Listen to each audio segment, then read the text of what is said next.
আজ স্টুডিওতে 4খানা অ্যাপয়েন্টমেন্ট ছিল, আর ফার্স্ট অ্যাপয়েন্টমেন্ট ছিল ঋতুপর্ণার। আর ঋতুপর্ণা হাতে একটা ভগবদ্গীতার একটা শ্লোক লিখেছে একদম নেলডয়েডে। আর দেবার যে কাজটা ছিল সেটা ছিল একটা ব্যান্ড ট্যাটু, আর মধ্যেখানে ছিল কম্পাস। আজকের 80% ভিডিও শট হচ্ছে ইনস্টাগ্রামের জন্য নেওয়া ছিল, সেটাকে জাস্ট ইউটিউবের জন্য আমি ঘুরে দিয়েছি। এটা নেক্সট টাইম আর হবে না, আশা করি। তো ব্যান্ডটা প্রপারভাবে স্টেন্সিল বসানোর পরে দেবা কাজটা চালু করে, আর ওটা খুব সুন্দরভাবে কমপ্লিট হয়েছে, লাস্ট পর্যন্ত দেখো। আর আমি ঋতুপর্ণার হাতের এটা ক্লিন করার পরে এটা আমরা স্টেন্সিল বসালাম, যেটা দেখতে খুবই সুন্দর লাগছিল। এটা হচ্ছে স্টেন্সিল তোলার সময়। আর কি লেখা রয়েছে কমেন্টে অবশ্যই জানিও।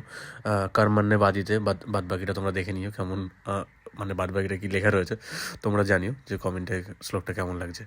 তো ট্যাটু করার সময় ঋতুপর্ণার একদম প্যানিক ছিল না, কারণ ও আগেও একটা দুটো ট্যাটু করেছে অন্য জায়গা থেকে। এটা হলো আমার এখানে ফার্স্ট টাইম ট্যাটু। তো আমি আমার তরফ থেকে 100% দিয়েছি। আর ট্যাটুটা ছিল একদম লাইন আর্টের উপরে, আর এটা ছিল একদম ফ্রেশ ক্লিন আপ। ঠিক আছে, তো ট্যাটুটা দেখে জানিও কেমন লাগছে। আর ভালো লাগলে লাইক কমেন্ট শেয়ার করো, যারা যেরকম কনসেপ্টে ট্যাটু করতে চাও। আর ছোট্ট ডিটেলিং ছিল, কিন্তু যেটা আমি সুন্দরভাবে তুলেছি। ঠিক আছে, আমরা লেখাগুলো প্রায় 3-4 বার রিচেক করেছি যে লেখাগুলো কোথাও যেন ভুল না থাকে। ঠিক আছে, কিন্তু পারফেক্টলি ট্যাটুটা উঠেছে কমপ্লিট। আর আমাদের যে সেকেন্ড ট্যাটু ছিল সেটা ছিল দেবব্রতির হাতে, আর বান্ধবীকে নিয়ে এসেছিলো স্টুডিও। তার দেবা তখনও ব্যান্ড ট্যাটুটা কমপ্লিট করছিল, তখনও হয়নি। ঠিক আছে, দেন আমরা পুরো আবার নতুন করে সেট আপ রেডি করে আমরা কাজ করা চালু করলাম। যে ট্যাটুটা হচ্ছে সেটা হচ্ছে একটা সান ট্যাটু, আর সেটা হচ্ছে একদম ডেলের সাইডটায়। আর ট্যাটুটা খুব সুন্দর লাগছিলো, মানে একদম ছোট্টোর মধ্যে ইউনিক প্লেস। আর ভিতরে হালকা হালকা শেডিং মেরেছিলাম। আর দেবব্রতির স্কিন টোন খুব সুন্দর, মানে এক তো ফেয়ার, আর স্কিন টেক্সচারও খুব সুন্দর। মানে খুব সুন্দরভাবে ইঙ্ক নিচ্ছিল, আর খুব ইজিলি তাড়াতাড়ি হয়ে গেছিলো, মানে আধ ঘন্টা অ্যাপ্রক্সিমেট। মানে আমার কাছে একটু টাইম লাগে। তো এটা হচ্ছে দেবার ওয়ার্ক। দেবা যে সময় করছিলো ব্যান্ডটা, দাদার প্রচণ্ড পেন হচ্ছে লাস্টের দিকে। ঠিক আছে, কারণ ব্যান্ডে হিউজ একটা টাইম যায়। আমি জানি না লোকজন কী করে 1-1.5 ঘন্টার মধ্যে ব্যান্ডটাও তুলে দেয়। ঠিক আছে, কিন্তু দেবার এটা প্রায় করতে করতে প্রায় 5-5.5 ঘন্টা প্রায় তো লেগেই গেছে। তার মানে বেশি 6 ঘন্টার কাছে। তো কিন্তু সুন্দরভাবে ট্যাটুটা তুলেছে। এটা হচ্ছে একদম ফ্রেশ ক্লিন আপ। এটাও দেখে জানিও ট্যাটু তোমাদের কেমন লাগছে। ঠিক আছে, ভালো লাগে লাইক কমেন্ট শেয়ার করো।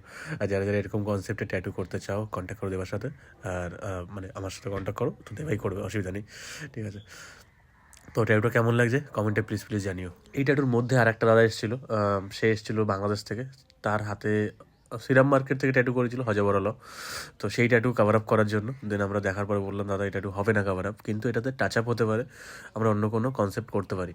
ঠিক আছে, তো এটা দেখো, এটাও একদম দেওয়ার ট্যাটুর ফ্রেশ ভিডিও। খুব সুন্দরভাবে তুলেছে, খুব সুন্দরভাবে তুলেছে একদম। মানে সলিড লাইন থেকে শুরু করে সলিড ফিলিং, মানে ব্যান্ড ট্যাটু সলিড ফিলিং খুব কম পাওয়া যায়, আর ওর একটু ধৈর্য কম, কিন্তু এটা দেখলাম একদম খুব ধৈর্য নিয়ে করেছে। আর আমাদের সেকেন্ড ট্যাটু ছিল একটা কাটমার্ক কভার আপ। ঠিক আছে, তো যেটা আমার প্ল্যান ছিল না, কিন্তু প্ল্যান করতে হয়েছে।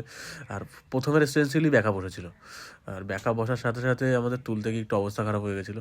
নরসিংহদেব ছিল, যেটা আমরা কাস্টমাইজ করেছি উপরে আর নিচে। কিন্তু আমার মনে হলো যে এইভাবে ট্যাটু বসানোর থেকে কেটে বসানোর বেটার। তাহলে কী হবে, মানে কোনো জায়গায় হয়তো ব্যাকার চান্স থাকে না, যেটা আমরা সেকেন্ড টাইম করেছি। এটা পুরো ক্লিন করতে অনেকটা টাইম যাচ্ছিলো, কারণ স্টেন্সিল একদম সলিডভাবে বসেছিল। ঠিক আছে, তো ওজির স্টেন্সিল ইউজ করছি আপাতত। তো দেখো, আমি সেকেন্ড পার্টে যেটা বসেছি সেটা হচ্ছিল তোমার কেটে কেটে বসানো, মানে দুটো পার্টে বসানো। উপরের পার্ট আগে দেখে আমরা মার্কিং করে আমরা নিচের পার্টটা ফার্স্টে বসিয়ে আমরা উপরের পার্টটা বসিয়েছি। কিন্তু ট্যাটুটার জন্য আমরা রাতে 9টা 9:30 থেকে শুরু করেছিলাম অ্যাপ্রক্স, কিন্তু আমার মনে হচ্ছিল না রাতে কমপ্লিট করতে পারবো। দেন আমরা হয়তো নিচের পার্টটাই কমপ্লিট করেছি। ঠিক আছে, মানে এটা এইভাবেই কেটে কেটে বসিয়েছি আমরা স্টেন্সিলটা, যাতে সেকেন্ড টাইম না ব্যাকে।